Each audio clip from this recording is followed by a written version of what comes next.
بسم اللہ الرحمن الرحیم نحمدہ ونصلی ونسلم علی رسولہ الکریم اما بعد۔ سامعین گرامی قدر، میں الفلک ٹی وی کی وساطت سے ایک دو باتیں آپ کے گوش گزار کروں گا۔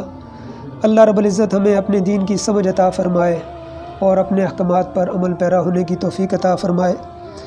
اس پیرانہ سالی کے زمانے کے اندر امت مسلمہ کا ایک بڑا المیہ وہ مقدس شخصیات کے حوالے سے امت کو انتشار اور افتراق میں ڈالنے کا ایک کفر کا بڑا منصوبہ ہے، اور ہم موجودہ واقعات کو جب دیکھتے ہیں تو یہ بات بالکل عیاں ہو جاتی ہے اور روز روشن کی طرح واضح ہو جاتی ہے کہ اس زمانے میں کفر ہمیں افتراق میں ڈالنے کے لیے جس ہتھیار کو استعمال کر رہا ہے وہ شخصیات کا ہے۔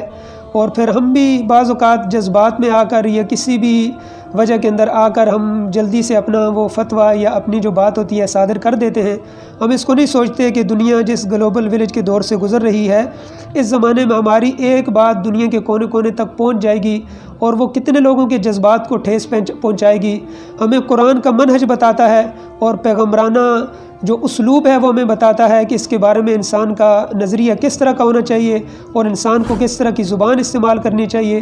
شیخ الاسلام مفتی محمد تقی عثمانی صاحب زیدہ مجدہم نے اپنی کتاب کے اندر یہ بات لکھی ہے، تلک امۃ قد خلت لہا ما کسبت ولکم ما کسبتم، جہاں پر انہوں نے مشاجرات صحابہ اور خاص طور پر خال المؤمنین سیدنا امیر معاویہ رضی اللہ عنہ کے دفاع میں کتاب لکھی تھی، تو اس کے اندر یہ بات انہوں نے لکھی اور ذکر فرمایا کہ وہ ایک جماعت تھی گزر چکی، ان کے لیے ان کے اعمال، تمہارے لیے تمہارے اعمال۔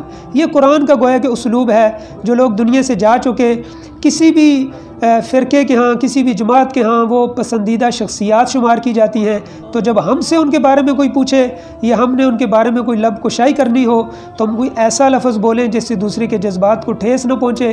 بس وہ امت ہی گزر چکے، ان کے لیے ان کے اعمال، تمہارے لیے تمہارے اعمال۔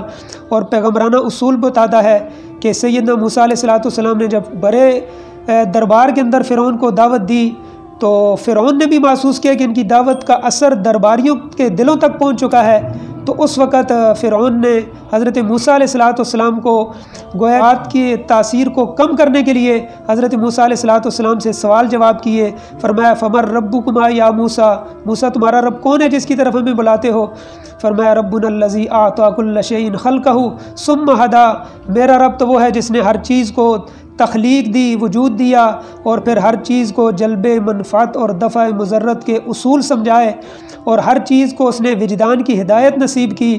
تو اس نے پھر پوچھا فما بال القرون الاولی، ہمارے پہلے لوگوں کا کیا حال ہوگا جو ہم سے پہلے چلے گئے؟ اس کا خیال یہ تھا کہ موسیٰ علیہ السلام کوئی سخت بات کہیں گے، کوئی فتویٰ صادر کریں گے اور مجھے درباریوں کو اکسانے کا موقع مل جائے گا۔ لیکن حضرت موسیٰ علیہ السلام وہ ایک پیغمبرانہ ان کا اسلوب تھا اور پیغمبرانہ بصیرت تھی۔ اگرچہ فرعون کا دماغ بھی شاہی تھا، اس نے بھی بڑے سوچ کر بات اٹھائی تھی کہ ہمارے باپ دادوں کا کیا حال ہوگا۔